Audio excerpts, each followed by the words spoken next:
नमस्कार, मैं हूं अमन सर और आइल्स नगर कैथल में आपका स्वागत है।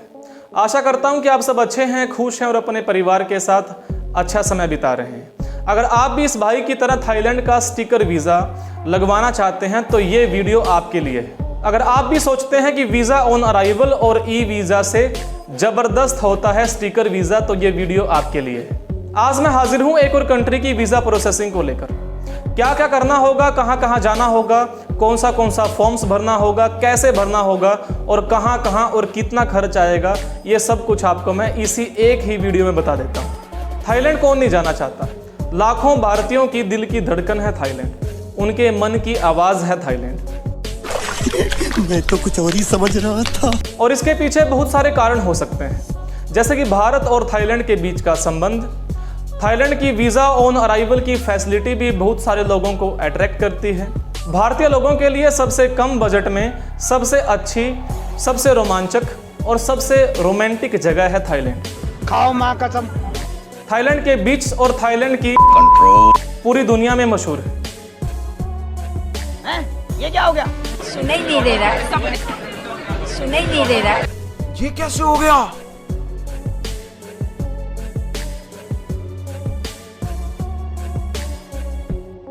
वैसे तो कंट्री संस्कारी लोगों के लिए नहीं है और भारतीय महिलाओं को भी अपने पति को वहां पर अकेला नहीं जाने देना चाहिए। अबे किस बात का 2 लाख रुपया महीना, 3 लाख रुपया महीना तुम्हारे ऊपर खर्च होता है? तुम्हारे सीने में गोली मारूंगा, घबराओ मत। इसके अलावा भी यहाँ पर बहुत सारे कारण हैं जिन्हें मैं इस वीडियो में यहाँ नहीं बताना चाहता। आगे बोल। नहीं बता भाई मेरा भाई बता मेरा। लेकिन आप थाईलैंड क्यों जाना चाहते हैं, आप थाईलैंड का वीज़ा अप्लाई क्यों करना चाहते हैं, ये मुझे आप कमेंट में जरूर बताइएगा। मुद्दे पे आते हैं और प्रोसेसिंग शुरू करते हैं। सबसे पहले आपको थाईलैंड का वीज़ा एप्लीकेशन फॉर्म डाउनलोड कर लेना है। आप कहीं से भी उसे डाउनलोड कर सकते हैं और वैसे ही मैंने उसको डिस्क्रिप्शन में दे दिया, वहाँ से PDF डाउनलोड कर लीजिए और आपको वो भर लेना है। लेकिन आपको शायद ये नहीं पता होगा कि थाईलैंड का वीज़ा एप्लीकेशन फॉर्म कैसे भरते हैं, तो ये बताने के लिए आपको मैं ले चलता हूँ मेरे मासूम से कंप्यूटर की तरफ।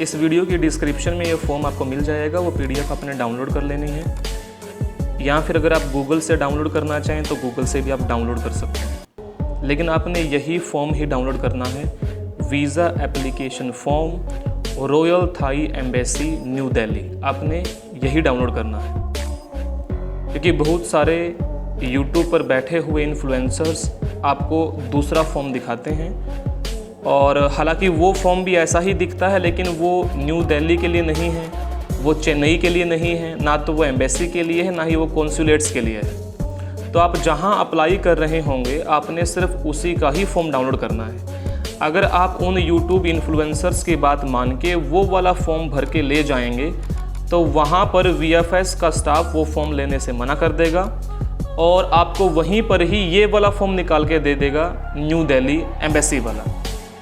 तो आपको वहीं पर ही ये फॉर्म भरना पड़ेगा। तो आपके लिए थोड़ी सी वही बात है, दिक्कत हो जाएगी और थोड़ा टाइम वेस्ट आपका और हो जाएगा। तो इन सब चीज़ों से बच के आपने सिर्फ उसी फॉर्म को फिल करना है जिस फॉर्म को आप अपने साथ लेके जाने वाले हैं और जहाँ पर आप लेके जाने वाले हैं, चाहे आप न्यू दिल्ली जाएँ, चाहे आप चेन्नई जाएँ, मुंबई जाएँ, चाहे कहीं जाएँ। सबसे पहले आपने यहाँ टाइप ऑफ वीज़ा चूज़ कर लेना है। आप टूरिस्ट वीज़ा के लिए अप्लाई कर रहे हैं, टूरिस्ट वीज़ा पे आपने क्लिक कर देना है। नंबर ऑफ़ एंट्रीज़ आप यहाँ पर मेंशन कर दीजिए। मल्टीपल एंट्रीज़ आपको बहुत एक्सपेंसिव पड़ती है, इसी वजह से आप सिर्फ सिंगल एंट्री ही यहाँ पर लिखेंगे। आप यहाँ पे सिर्फ 1 लिख दीजिएगा।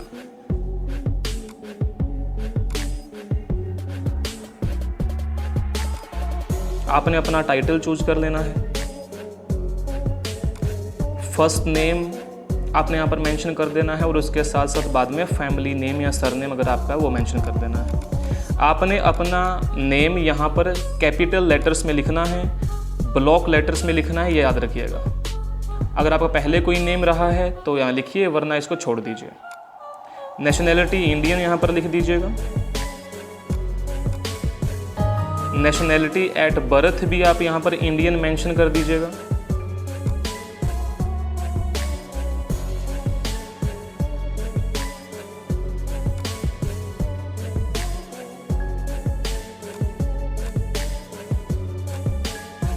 आपके पासपोर्ट में आपका जो बर्थ प्लेस है वो यहाँ पर मेंशन करिए।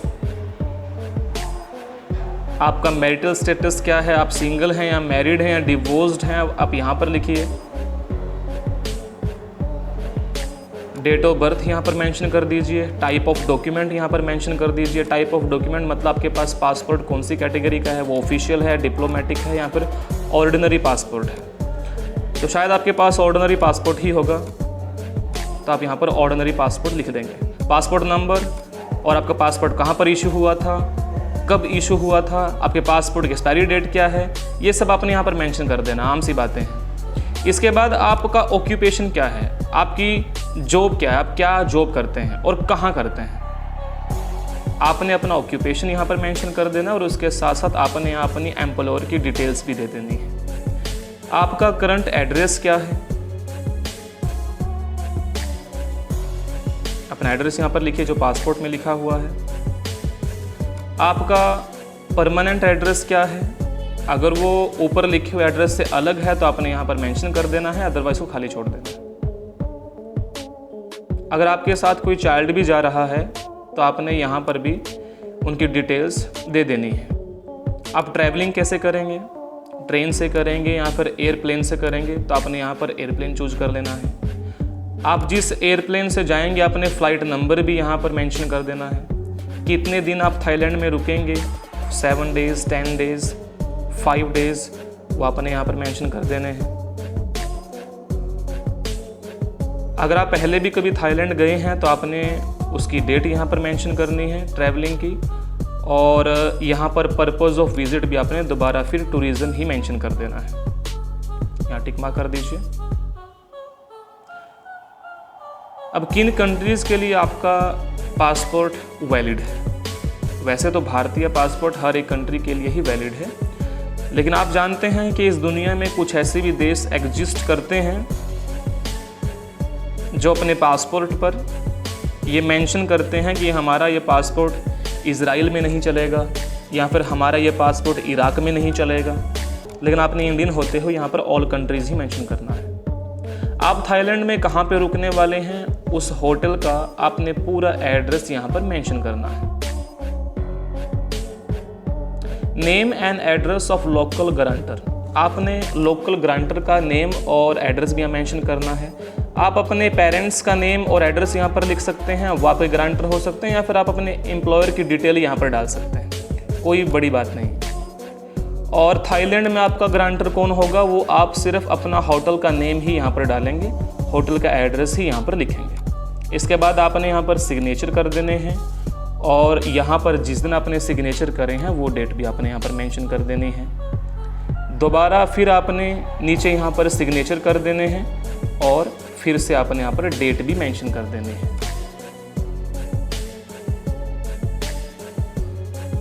इसके नीचे आपने कुछ भी नहीं लिखना है, ये ऑफिशियल यूज़ के लिए है। यहाँ पर आपने कुछ भी लिखेंगे ये सिर्फ वीज़ा ऑफिसर के लिए है, उसको यहाँ पर लिखना है। तो ये वो फॉर्म है पूरा का पूरा जो आपने भरना है, ये वो एप्लीकेशन फॉर्म है जो न्यू दिल्ली एम्बेसी में सबमिट होगा, रॉयल थाई एम्बेसी में सबमिट होगा।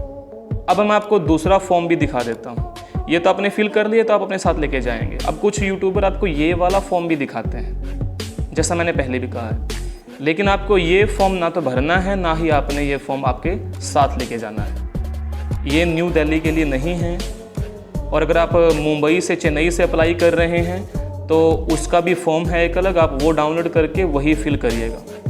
इनकी बातों में ना आए, ये सिर्फ आपका टाइम वेस्ट करवाते हैं, ये सिर्फ आपको थोड़ा सा धक्के खिलवाते हैं। आप इसे भरिए और भर के सिर्फ वहाँ पर ले जाइए, बस आपको और इसमें कुछ ऐड नहीं करना। जो जो मैंने बताया आपने सिर्फ वही यहाँ पर लिखना है। Royal Thai embassy New Delhi के लिए ये डॉक्यूमेंट्स की चेकलिस्ट है टूरिस्ट वीज़ा के लिए।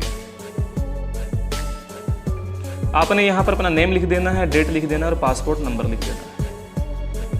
अब जो भी डॉक्यूमेंट्स आपने प्रोवाइड किए हैं VFS के ऑफिस में, बस उसी डॉक्यूमेंट्स के सामने आपने यस लिख देना। जैसे पासपोर्ट आपने यस लिख देना है, एप्लीकेशन फॉर्म भी आपने यस लिख देना है, कलर फोटोग्राफ्स आपने यस लिख देना है, visa fees 2500 for single entry आपने यस कर देना है, evidence of permanent residence in India, ये नो कर देना। इस अपने छोड़ भी सकते हैं लेकिन अपने नो कर देना है। Confirmed air tickets in and out of Thailand, आपने यस कर देना, क्योंकि आपको वहाँ पर वो डिमांड करेंगे आपसे कि आपको कन्फर्म टिकट्स चाहिए। Evidence of confirmed hotel booking, आप यहाँ पर भी यस कर देंगे। ओरिजिनल पासपोर्ट और पासबुक और बैंक स्टेटमेंट 6 मंथ्स, आपने यहाँ भी यस कर देना है। इसके बाद इंटरनेशनल हेल्थ सर्टिफिकेट, ये इसकी आपको ज़रूरत नहीं है, आप यहाँ पर नो कर देंगे। A cover letter from both company and travel agency, ये आप नो कर दें, क्योंकि आप किसी ट्रैवल एजेंसी के थ्रू अपना वीज़ा अप्लाई नहीं कर रहे हैं। इसके बाद लास्ट जो 10 पे लिखा है वो लिखा है evidence of occupation of the monthly income. जैसे मैंने कहा है कि आप अपनी इनकम टैक्स रिटर्न्स अगर लेके जाना चाहें तो ले जा सकते हैं, अदरवाइज़ मैंने आपको कहा है कि आप अपनी NOC लगा दीजिए, या फिर आप अपना एम्प्लॉयमेंट जो कॉन्ट्रैक्ट है वो यहाँ पर लगा सकते हैं, पर बिजनेस का प्रूफ यहाँ पर दे सकते हैं। बस इसके बाद आपने डिक्लेरेशन दे के नीचे अपने सिग्नेचर डाल देने हैं और बस काम ख़त्म हो चुका है। आपने ये 2 चीज़ें, एक तो आपका एप्लीकेशन फॉर्म और उसके साथ साथ ये चेकलिस्ट ऑफ डॉक्यूमेंट्स, ये आपने येस नो करके अपने अकॉर्डिंग वहाँ पर ले जाने हैं। इसके अलावा और कोई चीज़ आपको यहाँ पर नहीं चाहिए। आप इस फॉर्म को अच्छी तरह से भर लीजिएगा। जैसे मैंने आपको बताया कुछ उसी प्रकार से आपने ये फॉर्म भर लेना है, और भरने के बाद आपने इसको प्रिंट करके साइन भी कर लेना है। इसके बाद आपको बाकी के डॉक्यूमेंट्स को कलेक्ट कर लेना है। सबसे पहले आपको अपनी 2 फोटोज आपको चाहिए, जैसे कि एम्बेसी की स्पेसिफिकेशन होती है वैसे आपको 2 फोटोज अपनी करवा लेनी है। इसके साथ साथ आपको होटल बुकिंग चाहिए, जितने दिन आप वहाँ पर रुकने वाले हैं उतने ही दिनों की आपको होटल बुकिंग भी चाहिए। और इसके बाद आपको अपनी आइटनरी भी चाहिए, मतलब आपको अपनी होटल बुकिंग के साथ साथ आपको अपनी कंफर्म फ्लाइट टिकट्स भी चाहिए, जाने की भी और आने की भी। रिटर्न फ्लाइट्स आपके पास होनी चाहिए, क्योंकि वहाँ पर जब आप VFS के ऑफिस में जाएंगे तो वो आपसे डिमांड करेंगे, वो आपसे मांगेंगे फ्लाइट बुकिंग्स भी। लास्ट 6 मंथ्स की आपको बैंक स्टेटमेंट भी चाहिए, वो आपने निकलवा लेनी है अपने बैंक से और अपने साथ वहाँ पर लेकर जानी है, जिसमें कम से कम 1 लाख रुपए तो एटलीस्ट क्लोजिंग बैलेंस होना चाहिए। अगर आप कहीं पे जॉब कर रहे हैं तो आपको लीव लेटर या फिर आपको NOC अपने साथ लेकर जानी होगी। नो ऑब्जेक्शन सर्टिफिकेट का एक सैंपल मैंने डिस्क्रिप्शन में दे दिया, वहाँ से देख के अपने खुद के लिए बनवा सकते हैं। और अगर आप कहीं पर जॉब नहीं करते, आप एक बिजनेसमैन हैं, तो आपको अपने बिजनेस का प्रूफ भी वहाँ पर सबमिट करना होगा। एक कवर लेटर भी आपने बना लेना अपनी ट्रिप के लिए। अगर आपके पास कवर लेटर नहीं है या फिर आप कवर लेटर नहीं बना सकते तो कोई बात नहीं, उसका भी सैंपल मैंने डिस्क्रिप्शन में दे दिया है, आप उसे डाउनलोड कर लीजिएगा और अपनी पर्सनल डिटेल्स वहां से चेंज कर लीजिएगा। तो आपके लिए आपका एक नया कवर लेटर तैयार हो जाएगा, जिसे आप अपने डॉक्यूमेंट्स के साथ वहां पर सबमिट कर सकते हैं। VFS कंसेंट और कुरियर फॉर्म्स भी आपने फिल कर लेने हैं, वो आपको कहीं भी गूगल पे मिल जाएंगे, VFS की वेबसाइट पे मिल जाएंगे और उसके साथ साथ मेरी डिस्क्रिप्शन में भी आपको मिल जाएंगे या बायो में आपको मिल जाएंगे। वहाँ से आप दोनों ही फॉर्म्स डाउनलोड कर लीजिएगा और डाउनलोड करके आप उसे फिल कर लीजिएगा अपने अकॉर्डिंग। अगर आपको फिल नहीं करना आता तो कोई बात नहीं, आप कमेंट कर दीजिएगा, मैं उसके बारे में भी एक वीडियो बना दूंगा कि आप अपना कंसेंट फॉर्म और अपना कुरियर फॉर्म कैसे भर सकते हैं। वैसे तो उसमें ऐसा कुछ नहीं होता, आपके बारे में ही डिटेल्स होते हैं। ITR अगर आप अपने साथ लेके जाना चाहें तो लेके जा सकते हैं, अगर आप छोड़ना चाहें तो छोड़ भी सकते हैं, वो एक ऑप्शनल डॉक्यूमेंट है, आप चाहें तो ले जाएं, नहीं चाहें तो आप रहने भी दे सकते हैं। अब आप सोच रहे होंगे कि मुझे डॉक्यूमेंट सबमिट कहाँ पे करने हैं। आपको जाना है VFS ऑफिस में, वो चंडीगढ़ में भी है और वह दिल्ली में भी, आप कहीं भी जा सकते हैं, कहीं भी जाके आप अपने डॉक्यूमेंट्स सबमिट करवा सकते हैं। अपॉइंटमेंट की आपको नीड नहीं है। अगर आप थाईलैंड टूरिस्ट वीज़ा के लिए अप्लाई कर रहे हैं तो आप डायरेक्ट VFS के ऑफिस में जा सकते हैं, आपको कोई अपॉइंटमेंट नहीं चाहिए, आपने अपॉइंटमेंट बुक नहीं करनी है और आप बुक कर भी नहीं सकते क्योंकि उसके लिए अपॉइंटमेंट लगती ही नहीं है। डॉक्यूमेंट रेडी करें, सब कुछ तैयार करें और जाइए चंडीगढ़ या फिर दिल्ली VFS के ऑफिस में। वहाँ जाने के बाद VFS का स्टाफ आपके डॉक्यूमेंट्स ले लेगा और उसके साथ साथ आपसे प्रोसेसिंग फीस भी ले लेगा। वहाँ पर आपका कितना खर्च आएगा और किस किस का आएगा मैं आपको ये भी यहाँ पर बता देता हूँ। सबसे पहले तो single entry sticker tourist visa के लिए आपको 2500 वहाँ पर देने होंगे और इसके साथ साथ आपको VFS की प्रोसेसिंग फीस 500 भी देनी होगी और उसके साथ साथ आपको वहाँ के कुरियर सर्विस चार्जेस भी देने होंगे। अगर आप कुरियर वाली सर्विस लेना चाहते हैं तो वो भी आपको 500 देने होंगे। टोटल आपके 3500 रुपये, 3500 रुपये आपके वहाँ पर लग जाएंगे। थाईलैंड का स्टिकर वीज़ा आपको सबसे सस्ता मिल जाता है क्योंकि यही सबसे चीपेस्ट कैटेगरी है। स्टिकर वीज़ा सबसे चीपेस्ट होता है। अगर मैं वीज़ा ऑन अराइवल की फ़ीस की बात करूं तो वो 5200 के आसपास है, और अगर मैं थाईलैंड के ई वीज़ा की बात करूं तो उसकी फ़ीस 6800 के आसपास है। और यहाँ पर कहाँ आपका जो टोटल खर्च है वो 3500 आ रहा है, तो आपको यही लेना चाहिए। इसके अलावा और कहीं भी आपका एक भी रुपया खर्च नहीं होगा। वहाँ पर सब डॉक्यूमेंट्स को सबमिट करने के बाद आपने अपने घर आ जाना है, और इसके लगभग 4 से 5 डेज बाद आपका पासपोर्ट भी आपको मिलने आपके घर ही आ जाएगा। थाईलैंड का स्टिकर वीज़ा देखने के बाद आप बहुत खुश हो जाएंगे, और क्यों ना हो, क्योंकि किसी भी कंट्री का स्टिकर वीज़ा आपके पासपोर्ट की वैल्यू बना देता है। वो वीज़ा ऑन अराइवल और ई वीज़ा से लाख गुना बेहतर होता है। आप जब भी उसे देखेंगे तब भी आपको वही एहसास, वही एक्सपीरियंस वापिस आने लगेगा। और वैसे भी पासपोर्ट की वैल्यू तो बनती है, इसके साथ आपका पासपोर्ट हैवी भी हो जाता है। आप अप्लाई करो और मौज करो। अगर आप अप्लाई नहीं कर सकते तो आपको पता है कि आपको कहाँ आना है, किससे मिलना है और किस नंबर पे फ़ोन करना है। आप मेरी मदद ले सकते हैं अगर आप अप्लाई नहीं कर सकते। वैसे तो मैंने सारे के सारे दस्तावेज़, सारे के सारे डॉक्यूमेंट्स ऐसे के ऐसे एग्जाम्पल में मैंने डिस्क्रिप्शन में दिए हुए हैं, आप उन्हें देख सकते हैं। उन्हें देख के आप अप्लाई कर सकते हैं, आपका वीज़ा आएगा ही आएगा। और जब आपका वीज़ा प्रिंट होके आएगा तो वीज़ा ऑफिसर उसके ऊपर डेट्स भी डाल देगा। जो आपने फ़्लाइट बुकिंग वहाँ पर दी है जाने की और आने की, वही डेट्स वो पेन के साथ आपके वीज़ा के ऊपर लिख देगा।